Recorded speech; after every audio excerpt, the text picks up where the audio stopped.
Hey guys, Avi here, and welcome back to our LangChain series. In this video, we're going to be talking about storing and retrieving chat history with LangChain. So right now, the primary interface that we've seen with language models, especially with ChatGPT and this wide array of chatbots, has been through a chat interface. And predominantly what happens is a user has a conversation with the chatbot, closes the window, comes back to it later on and wants to continue that conversation. And so storing and retrieving chat history becomes very important. The chat message history class that LangChain provides is responsible for remembering all previous chat interactions that can be then passed directly back into the model, summarized in some way, or shown in some combination. So let's go ahead and start using that, and we can see a real demo of storing messages, loading messages, and then restarting our conversation using the loaded messages. So go ahead and from langchain.memory, we're going to import chat message history, and we're going to import conversation buffer memory. And then we're also going to import two methods from langchain.schema, which will be messages from dict and messages to dict. So from langchain.schema, import messages from dict and messages to dict. So with that said, when we talk about the chat message history class, we can go ahead and initialize our history object by saying history is equal to chat message history, and then initialize the object as such. And this object, the history object, has two methods that are exposed: the add user message method and the add AI message. So as you're having this back and forth with your chatbot, there'll be user messages and AI messages that can be added in a back and forth manner. So let's go ahead and add two messages here. History.add user message. And let's say the context of our conversation is about giraffes. So hello, let's talk about giraffes. Okay. And now let's go ahead and do the same thing. History.add AI message. So let's say our bot then, we prompted our conversation chain, we got a response and it says, hi, I'm down to talk about giraffes. Okay. So we add a user message, we add an AI message, and now this is kind of the history that's being built. And if you go back to kind of our terminal idea from the last video of this back and forth chatbot, you can see how you can very easily add these two methods and start storing the history. So now we can go ahead and convert this history into a dictionary. So we can use the messages to dict function and say here, dicts is equal to messages to dict, and then pass in history.messages. If you go ahead and print out dicts, let's go ahead and see what happens.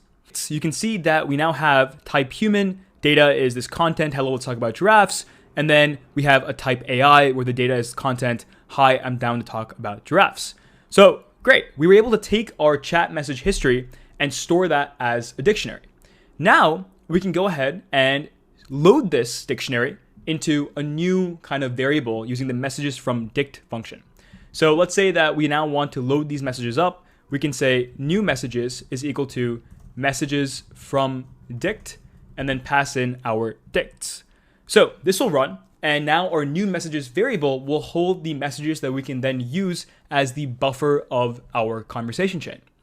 So let's say that, in a previous conversation, the user had this back and forth. They added, let's talk about giraffes. I'm down to talk about giraffes. And now we have this new message object that has the conversation history. How can we go ahead and load this up into our conversation chain? So what that looks like is LLM is going to be equal to OpenAI, temperature is equal to 0. And then over here, we can go ahead and initialize our new history variable. History here will be a chat message history object, which will take in our new messages that we just loaded up. And then once we have this history, we can create a buffer from this history. So this buffer will be written to from the conversation chain. And we can say here, conversation buffer memory, buffer memory, chat memory is going to be equal to history. So again, what we're saying here is we initialize a chat message history object, which holds the messages. And then we go ahead and initialize a conversation buffer memory object, which loads in the history object we just created. And then from there, we can simply initialize our conversation chain like we've seen before, except we'll have one new parameter here where we have memory is now equal to this buffer object. We'll also say verbose equals true, so you can see what the loaded up conversation looks like. And now, if we add the question here, print conversation.predict, input equals what are they, this is where it gets really interesting. So right now, if you had asked the conversation chain just what are they without any context or any memory, the AI wouldn't know what you're talking about. What does they imply? But because we add or load in this buffer of messages where the user previously said, hey, let's talk about giraffes, and the AI said, hi, I'm down to talk about giraffes. Now when we ask the question, what are they? The conversation chain has the context of the buffer. It has the context of, oh, giraffes were mentioned. And so now if I go ahead and run this and run through the entire thing, what we should see is a conversation chain that's loaded with the two messages, the user message and the AI message. And now the AI generates a response to the question, what are they? Great. So you can see here again, human had said, hello, let's talk about giraffes. The AI says, hi, I'm down to talk about giraffes. The human says, what are they? And then finally, you can see the finished chain, giraffes are the tallest living terrestrial animals, etc. Last but not least, I also just wanted to show you how if you were initially using a conversation chain, for example, you could also access the memory variable of the conversation, which gets you this output over here. And you can access the value, for example, like chat memory, and then get the message history to work backwards and then store that as a dictionary. So that's it for this video, guys. In this video, we covered, again, how you can use, store, and retrieve chat history. In this case, we created kind of a manually created history using the add user message and add AI message, but you can also access those values from your original conversation chain.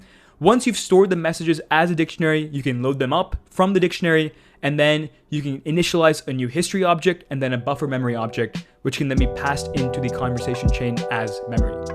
Thanks so much for listening, guys, and I will see you in the next video.